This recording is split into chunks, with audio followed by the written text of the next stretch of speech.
네, 오늘 하나님께서 주시는 말씀 보도록 하겠습니다. 오늘 하나님 주시는 말씀은 요한복음 14장 6절 말씀입니다. 요한복음 14장 6절 말씀. 네, 제가 읽겠습니다.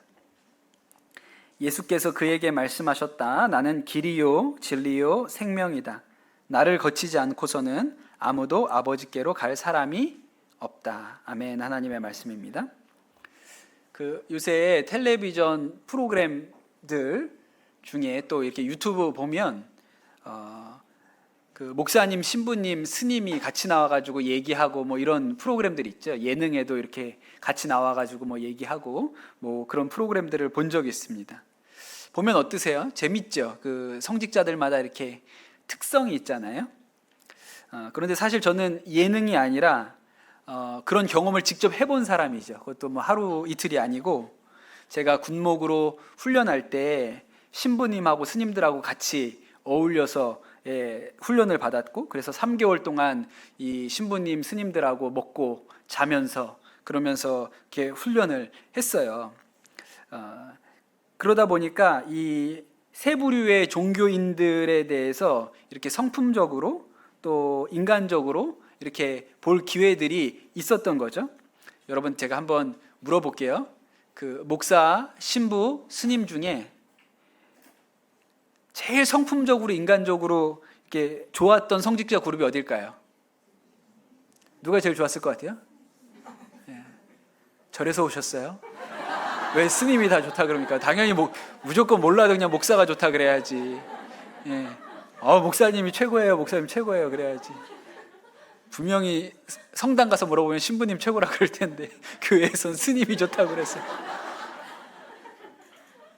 일단 조금 말씀을 드리면, 신부님들은 제가 볼 때는, 제 기준에서는 철이 없습니다. 같이 훈련을 받던 신부님들이 이미 군대를 한번 갔다 왔어요. 신부가 되기 위해서는 카톨릭 신학교를 가야 되거든요. 이 카톨릭 신학교에서는 학부 다닐 때 다 군대를 갑니다. 그래서 다 군대를 가서 병역을 필하고 왔어요. 그리고 와서 이제 신학교 마치고 사제 서품을 받으셔서 신부가 된 거거든요.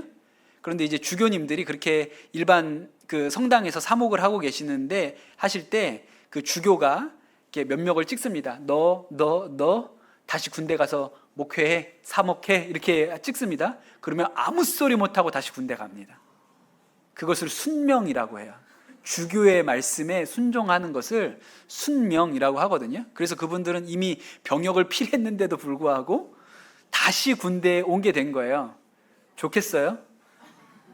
굉장히 억울하고요. 순명이기 때문에, 신부로서는 주교의 명령을 거부할 수 없기 때문에 들어왔지만 좋을 리가 하나도 없죠. 그래가지고 아주 철없이 천방지축으로 행동합니다. 왜요? 잘려서 나가도 괜찮거든요. 철이 없죠.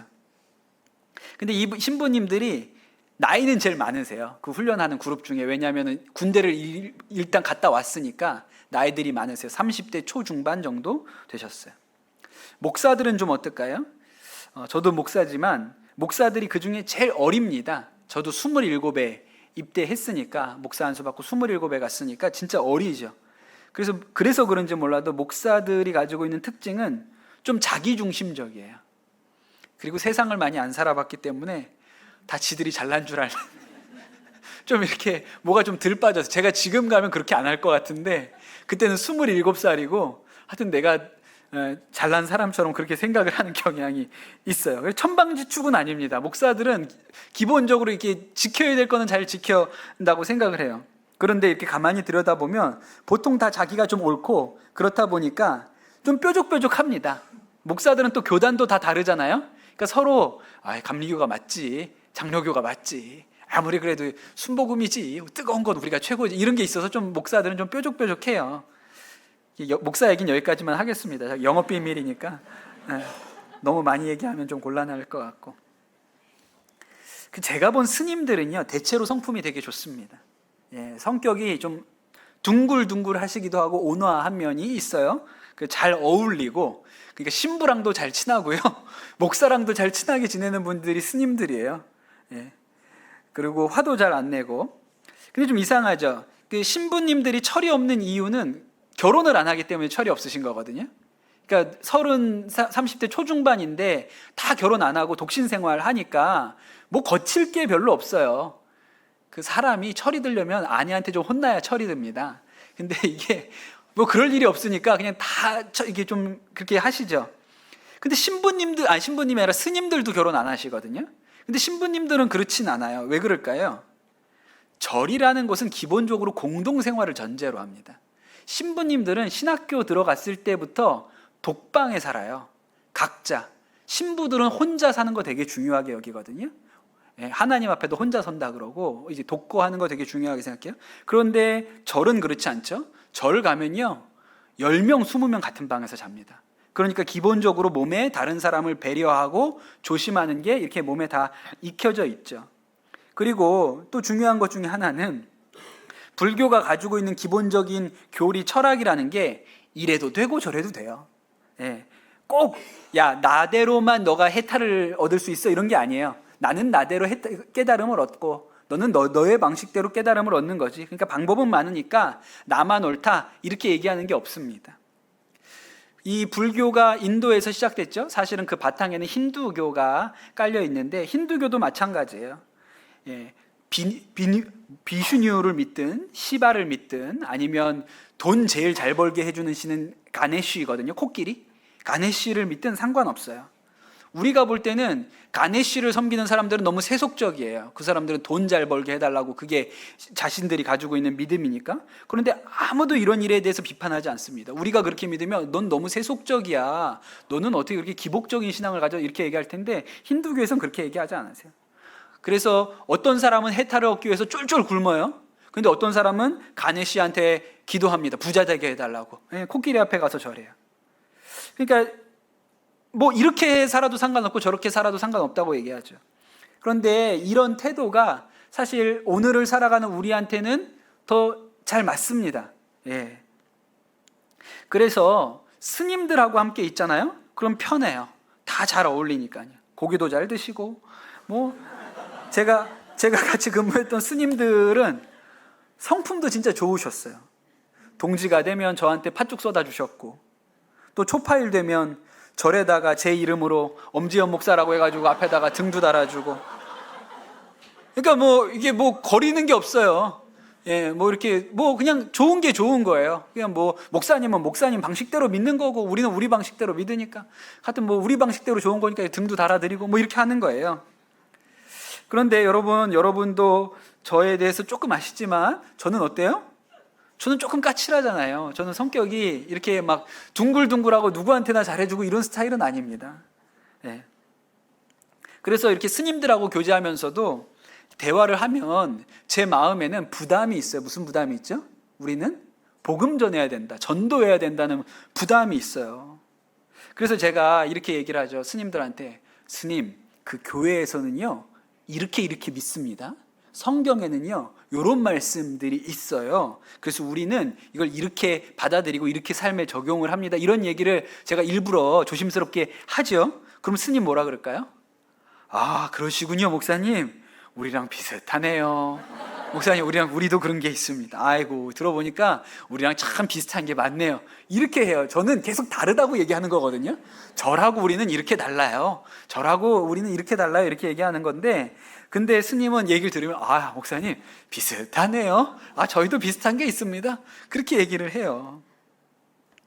제가 한 번은 이제 함께 같이 1년 동안 근무했던 스님하고 이제 다른 지역으로 전출을 가게 돼서 이제 이별을 하게 됐습니다. 근데 헤어지더라도 부담이 있죠. 무슨 부담이 있어요? 헤어지기 전에 예수님 전해야 되는데 이런 부담이 있잖아요. 그러니까 우리는 좀 강박이에요. 이게 꼭 그걸 해야 된다고 생각하니까 예수 복음 전해야 된다고 생각을 하잖아요. 그래서 이 스님하고 헤어지기 전에 선물을 하나 준비했습니다. 그 해병들 전역할 때 주는 저녁 선물이 있거든요. 군대에 가면 얼룩무늬 성경이 있어요. 이 성경책 커버가 국방색 얼룩무늬로 된 군인용 성경이 있거든요. 그래서 그 군인용 성경에다가 우리 해병대니까 해병대의 상징이 빨간 명찰이잖아요. 빨간 명찰을 여기다 이렇게 붙여가지고 군대 말로 오바로크를 치죠. 이거 재봉으로 박아요. 그래가지고 전역할 때 이 성경책, 자기 이름이 붙어있는 성경책을 해병대 성경책을 이렇게 선물로 주는 게 우리 교회 전통이었는데 제가 이걸 스님한테 드려야겠다 그래서 스님 이름으로 빨간 명찰을 만들어가지고 이 성경책에다가 오바로크를 다 재봉으로 박아가지고 그래가지고 스님한테 이별 선물로 드렸어요. 나중에 이제 그 스님하고는 이제 다른 부대로 전출을 갔는데, 제가 전출 간 부대에 또 거기도 스님이 계시죠. 근데 그 분이 두 분이 친구였어요.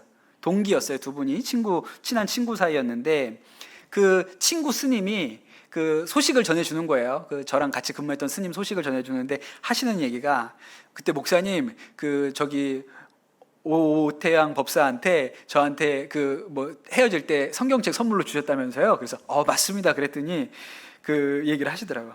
그 친구가 그 선물을 받고 굉장히 언짢았다, 처음에 너무 기분이 상했다, 그렇게 얘기를 했다는 거예요.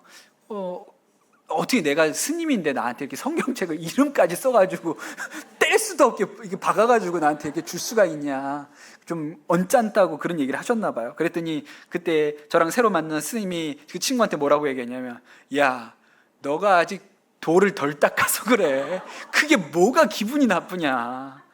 목사님이 너한테 무슨 선물을 주시면 자신이 제일 소중하다고 생각하는 걸 선물로 주겠지.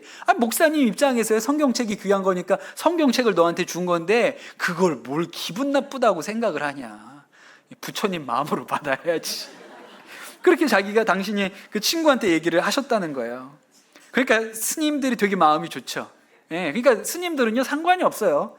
이렇게 믿으나 저렇게 믿으나 상관이 없죠. 목사님은 목사님 길 가는 거고 나는 내 길 가는 거고 뭐 그렇게 생각을 합니다. 그러니까 우리가 지금 살고 있는 시대는 포용적인 사람, 상대방의 의견에 잘 귀를 귀담아 듣는 그런 관용을 중요하다고 그렇게 생각합니다. 그런 게 옳다고 생각하죠. 그렇기 때문에 기독교에 대해서 세상이 하는 얘기는, 기독교는 그 독선적이고 배타적이다, 이렇게 얘기합니다. 그런 이 세상에서 교회 다니는 사람이 좋은 소리가 듣기 쉽지가 않아요. 왜 니네만 맞다고 하냐, 왜 다른 건 다 틀렸고 니네만 옳다고 하냐, 그렇게 얘기를 하는 것이죠.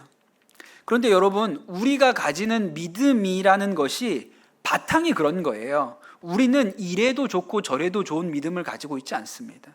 그렇게 믿으면 힌두교나 불교도는 될 수 있을지 몰라도 기독교 신앙은 그런 게 아니에요. 여러분, 오늘 우리가 생각해 볼 사도신경의 두 번째 구절은 예수님에 관한 신앙 고백입니다. 사도신경의 두 번째 구절에 나는 그의 유일하신 아들 우리 주 예수 그리스도를 믿습니다, 이렇게 나와요. 먼저 나오는 구절, 나는 하나님의 유일하신 아들을 믿습니다. 하나님의 유일하신 아들이라는 이 말씀이 어떤 의미가 있을까요? 하나님이 전능하신 분이지 않습니까? 우리가 지난주에 그 말씀을 나눴는데, 하나님이 전능하시긴 하신데 아들은 하나밖에 없어요. 그래서 그 집은 좀 손이 귀한 집이구나, 뭐 이런 의미일까요? 이 뜻이? 그런 게 아니고, 하나님의 유일하신 아들이라는 말은 하나님께 나아갈 수 있는 통로가 유일하다는 뜻이에요. 예수 그리스도 말고는 하나님께로 나아갈 수 있는 다른 길이, 다른 통로가 없다는 것을 의미하죠. 그래서 우리가 하나님의 유일하신 아들이라는 말을 쓰는 거예요. 그 집에 아들이 하나라는 뜻이 아니고 하나님께로 나아갈 수 있는 방법이 유일하다는 뜻이에요. 힌두교나 불교처럼 이래도 되고 저래도 되고 너는 너대로 나는 나대로가 아닌 것이죠. 우리가 하나님 앞에 나아가는 길은 오직 예수 한 분밖에 없어요. 그래서 하나님의 유일하신 아들이라고 하는 거죠. 그래서 예수님께서 말씀하신 거예요. 오늘 말씀에 나는 길이요 진리요 생명이니 나로 말미암지 않고는 아버지께로 올 자가 없다. 누구도 하나님께로 나아갈 수가 없다, 그렇게 했어요. 예수님을 통해서만 하나님 아버지께로 나아갈 수 있습니다. 사도행전 4장 12절에는 이런 말씀이 있어요. 다른 이로서는 구원받을 수 없나니 천하 사람 중에 구원받을 만한 다른 이름을 우리에게 주신 일이 없음이라, 그렇게 나와요. 천하 이름 중에 다른 이름이 없어요. 구원받을 수 있는 다른 이름이 없습니다. 예수님이 유일해요. 그러니 세상이 볼 때 기독교는 배타적이에요. 독선적이죠. 나만 옳아, 나머지는 다 틀렸어, 이렇게 한다고 생각하는 거예요. 그러나 어쩌겠습니까? 우리가 가지고 있는 믿음, 성경에 나와 있는 진리가 하나님께로 나아가는 유일한 길이 예수님밖에 없다고 말하고 있는데요. 그래서 이 점에 대해서 적절하게 타협해보고자 하는 시도들이 있었어요. 그래서 등장한 것이 종교다원주의라고 합니다. 세상 사람들이 평화한 게 중요하다고 얘기하는데 종교들 간에 계속 갈등이 있고 싸움이 있고 서로 관용하고 포용하고 이런 게 좋은 것이라고 하는데 기독교는 독선적이고 배타적이라고 해요. 그러니까 사람들이 좋아하지 않잖아요. 그러니 이 기독교를 사람들이 좋아하게 만들려면 교회도 기독교도 타협해야 된다 이렇게 주장하는 것이죠. 이런 사람들이 이런 비유를 듭니다. 진리가 있어요. 진리. 구원이 산의 정상이에요. 모든 종교는 그 산의 꼭대기로 올라가는 각각 다른 길이라고 설명을 해요. 어느 길로 올라가든지 결국에는 꼭대기에서 만나게 된다. 그러니 상관없다. 힌두교나 불교 같은 종교에서는 그렇게 말할 수 있습니다. 각각 어느 길로 가든지 올라가면 정상에서 만나게 되니까 어느 길로 가는지 그렇게 중요하지 않다. 목사님은 목사님대로, 나는 스님은 스님대로 믿는 거고 결국 꼭대기에 올라가 보면 다 만난다. 이렇게 얘기하는 거예요. 그런데 여러분, 이러한 주장에는 심각한 문제가 있어요. 왜냐하면 정직하지 않기 때문에 그렇습니다. 꼭대기에 올라가 보면 어느 길로 들어갔거나 꼭대기에서 다 만난다고 얘기하잖아요. 그런데 그 얘기하는 사람한테 물어봐야 돼요. 당신은 정말 정상에 올라가 봤느냐고. 정상에 진짜 올라가 봤는데 어느 길에서 온 사람이든지 한 곳에서 만나는 것을 당신이 확인했냐고 물어봐야 돼요. 죽어서 가보니까 뭐 절에서 올라온 사람도 있고 교회에서 온 사람도 있고 가보니까 다 한 곳에서 만나던데 여러분, 그거를 경험하고 온 누군가가 있습니까? 없어요. 올라가 봤는데, 꼭대기에 가봤는데 다 각각 다른 데 있을 수도 있고, 누구는 올라가는 길인 줄 알았는데 가보니까 땅속으로 내려갈 수도 있는 거예요. 그러니 누가 감히 이 땅에서 살면서 꼭대기에서 다 만난다고 말할 수 있는 사람이 없어요. 그 사람은 그런 근거를 가지고 있지 않습니다. 자기가 모르는 것에 대해서 얘기하는 거예요. 자기가 가보지 않은, 꼭대기에 가보지 않았는데도 불구하고 그냥 다 만날 것이다 라고 추측해서 이야기하는 거예요. 모르는 얘기를 하는 것이죠. 정직한 사람이라면 이렇게 얘기해야 합니다. 나는 내가 가고 있는 길 외에는 모른다고 얘기해야 돼요. 내가 가고 있는 길 말고는 모르죠. 그러나 나는 내가 가는 이 길의 끝에 정상이 있다고 믿는다. 나는 이 성경을 믿는데 이 성경이 내가 가진 지도인데 여기에 그렇게 나와 있어. 내가 가는 길로 가면, 이 성경에서 말해주는 길로 가면 꼭대기까지 올라갈 수 있지. 그러니까 누군가한테 얘기한다면 너도 내가 가는 길에 같이 가보자. 여기 이 지도에서 설명하는 대로 같이 가보자 라고 말할 수밖에 없는 거예요. 그냥 아무것도 모르면서 아무 데로나 가도 결국 꼭대기에서 만나니까 상관없다. 어떻게 책임질 거예요? 가봤는데 꼭대기가 아니면 어떻게 책임질 거예요? 그러니 그건 정직하게 말하는 것이 아닙니다. 정직하게 말하려면 나는 내가 가는 길이 옳다고 믿는다라고 말할 수밖에 없어요. 그러니 여러분, 기독교는 독선적인 것이 아니라 정직하게 말하고 있는 거예요. 나는 내 길밖에 몰라. 그리고 난 내 길 끝에 정상에 구원이 있다고 믿어. 여기에 그렇게 나와 있거든. 나는 그 말밖에 해줄 수 없어. 그러니 너도 내 길에 올라타서 한번 같이 가보자 라고 말할 수밖에 없는 거예요. 여러분, 세련된 종교다원주의자가 되어 다 괜찮습니다. 꼭대기에서 만나기만 하면 됩니다. 그렇게 말하는 것은 무책임한 것이죠. 기독교 신앙은 그런 것이 아닙니다. 여러분, 우리를 위하여 십자가에 달려 죽으신 분은 오직 예수님밖에 없어요.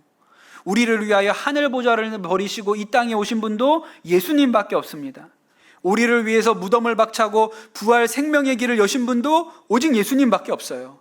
그래서 누가 그것 가지고 너무 독선적이야, 너무 배타적이지 않아? 이렇게 욕해도 어쩔 수 없습니다. 왜냐하면 오직 예수님뿐인 걸 어떡하겠습니까? 그러나 여러분, 우리가 하나 깨달아야 하는 것은 우리가 신앙적으로는 단호하지만 인격적으로 삶으로는 부드러워야 한다는 사실이에요. 불신자를 저주하고 정죄해서 구원할 수 있겠습니까? 그럴 수 없지요. 예수님께서 원수도 사랑하신 것처럼 우리도 이웃을 사랑해야 돼요. 그래서 우리가 진리에 대해서는 단호하지만 외적으로는 훨씬 더 부드럽고 사랑이 많을 필요가 있습니다. 그러면 세상이 우리를 독선적이라고 하지 않죠. 배타적이라고 하지 않습니다. 그게 우리가 가야 할 길이에요. 예수님밖에는 다른 구원의 길이 없기 때문에 우리가 예수님을 구원자라고, 유일한 구원자라고 부릅니다.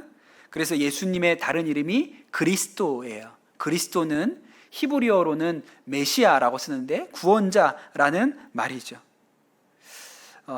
그래서 그리스도인은 예수님을 구원자로 믿는 사람을 그리스도인이라고 부릅니다. 제가 그 인도의 정치 지도자인 간디를 좋아한다고 몇 번 말씀드렸지 않습니까? 간디가 성경을 많이 읽었습니다. 간디가 구약 성경은 좀 힘들고 어렵다 그랬어요. 근데 신약 성경 너무 좋다고 그랬고, 특별히 그 신약 성경에 나오는 예수님의 산상수훈은 너무 좋은 말씀이라고 그렇게 얘기를 했어요. 집에다가 예수님 그림을 걸어 놓은 때도 있었고, 한 번은 어떤 마을에 가서 연설을 해달라고 부탁을 받아서 연설을 하는데 성경책을 들고 가서 연단 위에서 산상수훈을 펼쳐놓고 읽었어요. 가난한 자는 복이 있나니 이렇게 읽으셨어요. 그리고 나서 그 모여있는 힌두 교도들한테 뭐라고 얘기하냐면, 이것이 제가 여러분에게 드리는 연설입니다. 이렇게만 사십시오. 그렇게 하고 온 적도 있다고 그렇게 얘기를 해요. 그러면 여러분, 간디가 그리스도인이었을까요? 아닙니다. 간디를 전도하려고 수많은 사람이 달려붙었어요. 간디가 영국에서 유학하던 시절에, 남아프리카 공화국에서 변호사 하던 시절에 수많은 그리스도인들이 간디를 전도하려고 그에게 접근하고 얘기하고 대화하고 뭐 이런 일들을 많이 했습니다. 그런데 간디는 마지막까지도 예수님만이 우리의 죄를 용서하실 수 있다는 이 사실에 대해서는 믿을 수 없다고 했어요. 예수님은 위대한 스승 중에 한 명이라고 그렇게 생각했어요. 그러면 그리스도인이 아닌 거예요. 그리스도인은 예수님을 나의 구원자, 유일한 구원자, 그리스도로 믿는 사람이 그리스도인인 것이죠. 성경에 보면 수로보니게 여인이라는 여인의 이야기가 나옵니다. 예수님께서 두로라는 곳에 가셨는데 한 이방 여자가 예수님을 찾아왔어요. 이 여인에게 문제가 있었는데 아주 흉악한 귀신에 들린 딸이 있었습니다. 이 딸이 귀신에 들려서 막 꼬꾸라지고 이런 일들이 반복되는 거예요. 그래서 예수님을 찾아와서 예수님께 딸에게 들어가 있는 이 귀신을 좀 내쫓아 주십시오라고 간청을 합니다. 그때 예수님이 뭐라 그러셨을까요? 아주 매몰차게 거절하셨어요. 자녀의 떡을 취해서 개들에게 던지는 것이 마땅하지 않다. 그렇게 얘기하셨어요. 여러분 같으면 뭐라 그러시겠어요? 개요? 지금 저한테 하신 얘기예요? 아니 이런 사람이 다 있어 세상에. 아니 안 고쳐줄 거면 안 고쳐줄 거지 왜 사람 보고 개 우는 하면서 이게 무슨 소리야? 그러고 이제 온라인에다 쓰겠죠. 그 병원 평점에다가 막 진짜 이상한 선생님이라 막 이러면서 막 밑에다 막 댓글 달게, 절대 가지 마세요. 최악의 선생님입니다. 막 이렇게 쓰겠죠. 그런데 이 여인은 그렇게 하지 않았어요. 이렇게 얘기했죠. 예수님께, 주님의 말씀이 옳습니다. 그러나 상 아래에 있는 개들도 자녀들이 흘리는 부스러기는 먹지 않습니까? 부스러기라도 좀 떨궈 주십시오라고 그렇게 얘기했어요. 이 여인이 왜 그렇게 얘기했을까요? 만약에 예수님 말고도, 거기 말고도 이 밑에 이준호 정신과가 있는데 이준호 정신과에 가서도 고칠 수 있어요? 그러면 예수님 앞에 그럴 필요가 없죠. 에이 더러워, 안 고쳐주면 그만이지, 딴 데 가면 되지, 병원이 여기밖에 없어? 딴 데 가면 됩니다. 그런데 여러분, 이 여인에게 있어서 길은 하나밖에 없었어요. 예수님밖에 내 딸을 그 흉악한 귀신에게서 건져줄 분이 없는 거예요. 그러니 그분이 어떤 욕을 하고 그분이 어떤 태도를 취해도 길은 여기밖에 없으니까 여기 붙들려 있어야 되는 거예요. 그러니 이 여인은 예수님을 유일한 구원자로 믿었던 것이죠. 그래서 그가 딸을 구원하게 됩니다. 고치게 돼요. 딸에서 예수님께서 귀신을 쫓아내 주시지요. 여러분, 우리가 예수님을 이렇게 유일한 구원자로 믿을 뿐만 아니라 또 한 가지, 오늘 이 사도신경의 두 번째 구절에 보면 예수님을 우리 주 그리스도로 믿는다 그랬어요. 우리 주로 믿습니다. 주님이라는 이 말은 헬라어로는 큐리오스라는 말을 쓰고 영어로 번역하면 로드를 씁니다. 그런데 여러분, 이 예수님을 주님이라고 부르는 일도 결코 간단한 일은 아니에요. 고린도전서 12장 3절에 보면 성령으로 아니하고는 누구든지 예수를 주시라 할 수 없다, 이렇게 얘기했거든요. 초대교회에 예수님을 주님이라고 고백하는 일은 대단히 예민하고 또 어려운 일이었습니다. 왜냐하면 로마 황제를 부를 때 로드라고 불렀거든요. 로마에 트리아노스라는 황제가 있었습니다. 그 황제가 자신이 파송한 총독들, 그 먼 땅들을 다스리기 위해서 총독들을 보냈는데 총독들에게 서신을 보냈어요. 그리스도인들을 어떻게 처리하고 있는지 답신을 보내라. 그렇게 서신을 보냈습니다. 그 서신에 대한 답을 터키의 총독으로 있었던 폴리니우스라는 사람이 보냈어요. 이렇게 썼다고 합니다. 그리스도인들이 잡혀오면 먼저 그들이 그리스도인인지 묻습니다. 그들이 그렇다고 대답하면 그리스도를 주로 고백하는지를 물은 후에 두세 번의 경고 후에도 끝까지 그리스도를 주로 고백하는 사람들이 있으면 그들은 즉각 데려다가 처형했습니다. 그러나 그리스도를 저주하고 황제를 자기의 주로 고백하는 사람들은 바로 석방해 주었습니다. 그렇게 이 총독이 보고한 거예요. 그거에 대한 답장으로 트리아누스가 아주 잘하고 있다라고 칭찬한 후에 누구든지 누구를 주라고 고백하는지를 보고 그가 그리스도인인지 아닌지를 확인할 수 있다고 이야기했어요. 그러니 여러분, 그 시절에 이 사도신경의 두 번째 줄, 나는 하나님 그의 유일하신 아들 우리 주 예수 그리스도를 믿습니다라는 말은 목숨을 걸어야 했던 말이에요. 주님이라고 고백했기 때문에 목숨을 걸어야 했죠. 그런데 왜 목숨을 걸면서까지 예수님을 주님이라고 고백했을까요? 수로보니게 여인이 했던 것과 똑같은 거예요. 길이 그것밖에 없기 때문에 그렇습니다.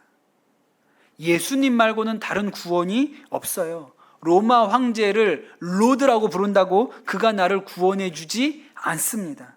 로마 황제가 나에게 영생을 보장해 주지 않아요. 예수님 말고 우리에게 그 누구도 영원한 생명을 주지 못합니다. 그러니 그때 그 그리스도인들이 오직 예수, 목에 탈이 들어와도 예수님만이 나의 구원자이시오 주님이십니다 라고 고백을 했던 것이죠.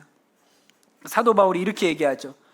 로마서 10장 9절에 내가 만일 내 입으로 예수를 주로 시인하면 하나님께서 그를 죽은 자 가운데서 살리신 것을 내 마음에 믿으면 구원을 받으리라 그랬어요. 입으로 시인하면, 예수님을 주님이라고 입으로 시인하면 구원을 받을 거라고 그렇게 얘기를 했습니다. 그럼 여러분, 오늘 이 사도신경의 두 번째 구절, 나는 하나님의 유일하신 아들 우리 주 예수 그리스도를 믿습니다 라는 이 고백이 어떤 깊이와 어떤 무게로 고백되었던 말씀인지 여러분 새롭게 여러분 마음 가운데 새겨지시는 은혜가 있기를 축복합니다. 그런 여러분, 우리가 이 세상 살아갈 때 세상이 아무리 나를 편협하다, 그리스도인들이 독선적이라고 손가락질을 해도 여러분, 구원자는 오직 한 분 예수 그리스도밖에 없습니다. 예수 믿는 것 때문에 내 삶에 불이익이 닥치고 손해를 봐도 예수님만이 나의 구원자이세요. 그러니 손해를 감수할 수밖에 없는 것이죠. 그렇게 하겠다고 사도신경을 외우는 거예요.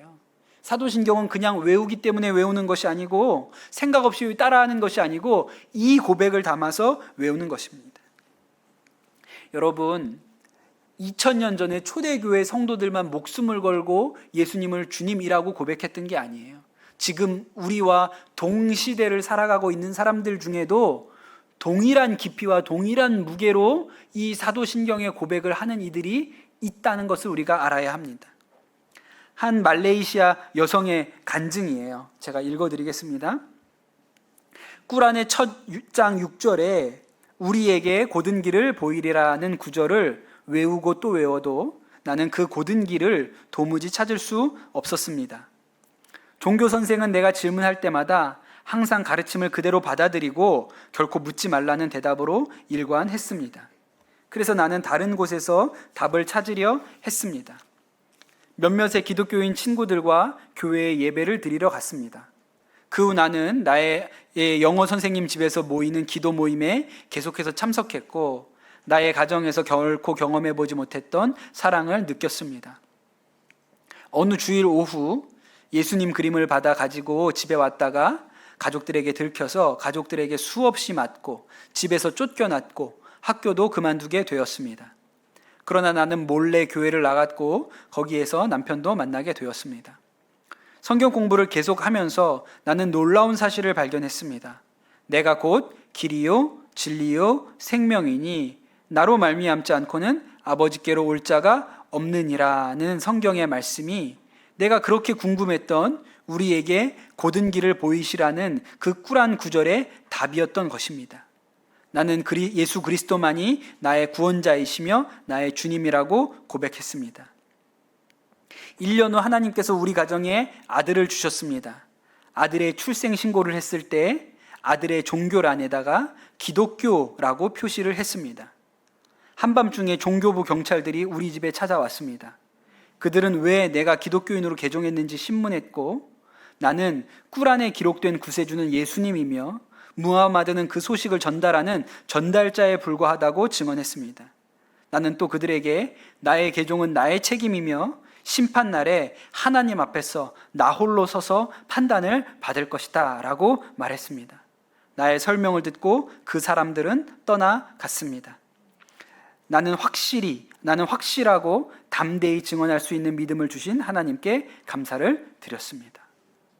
여러분, 우리가 고백하는 사도신경과 이 말레이시아 여자분이 고백하는 사도신경이 다를까요? 똑같은 것입니다. 우리도 이 여인이 고백하는 것과 같은 깊이와 같은 무게로 예수님이 유일하신 하나님의 아들이시고 그분이 우리의 주인이시며 구원자라고 고백하는 것이죠. 여러분, 저는 우리가 이 말씀을 통해 오늘 또 사도신경의 이 두 번째 구절을 말씀을 나눈 것을 통해서 여러분의 믿음이 한층 더 견고해지시기를 예수님의 이름으로 축복합니다. 우리가 때때로 손해볼 수 있고 세상이 우리가 배타적이고 독선적이라는 그런 얘기를 들을 수도 있습니다. 그러나 여러분, 구원의 길이 하나밖에 없습니다. 예수 그리스도 외에는 다른 길이 없기 때문에 우리는 정직하게 그 길을 끝까지 가야 하는 것이죠. 어디로 가든지 꼭대기에서 만난다라는 거짓말에 속지 마십시오. 그 중에 누구도 꼭대기에 서본 자가 없습니다. 그러나 하나님께서 우리에게 주신 이 지도에 이 길을 따라가는 자는 구원을 얻으리라 말씀하셨기 때문에 우리는 우리가 가는 길이 옳다고 믿고 가는 것이죠. 그리고 나중에 그 꼭대기에서 이 믿음을 가진 모든 이들이 모여 있는 것을 보시게 될 것입니다. 우리 같이 기도합시다. 주신 말씀 붙들고 기도하겠습니다. 우리에게 유일한 길이 되시고 진리가 되시고 생명이 되신 우리 주 예수 그리스도를 찬양합니다. 하나님, 우리에게는 다른 길이 없습니다. 우리가 하나님께로 나아가는 유일한 길은 예수 그리스도밖에 없사오니 하나님, 우리가 흔들리지 아니하고 견고하게 주님께로 나아가게 하여 주시옵소서. 하나님, 우리가 그 2000년 전 목숨을 걸고 그들의 믿음을, 예수님을 우리의 주님과 구원자로 고백하였던 그 초대교회 성도들과 같은 깊이와 같은 무게로 같은 신앙 고백을 하게 하여 주시옵소서. 우리가 이 땅에 살면서 타협하지 아니하고 견고하게 서도록 주님 우리를 인도하여 주시고, 또 특별히 기도하는 것은 우리 자녀들, 다음 세대들이 이 혼란한 세상 중에 이렇게 살아도 상관없고 저렇게 살아도 상관없다고 우리를 현혹하는 세상 가운데 하나님 견고한 믿음 위에 흔들리지 않고 서게 하여 주옵소서. 우리가 단호한 믿음을 가지게 도와주시고, 그러나 동시에 부드러운 태도와 사랑의 마음을 주셔서 사람들을 세우고 생명의 길로 인도하는 전도의 문들이 열리게 하여 주옵소서. 감사합니다. 모든 말씀 우리 주 예수 그리스도의 이름으로 기도드립니다. 아멘.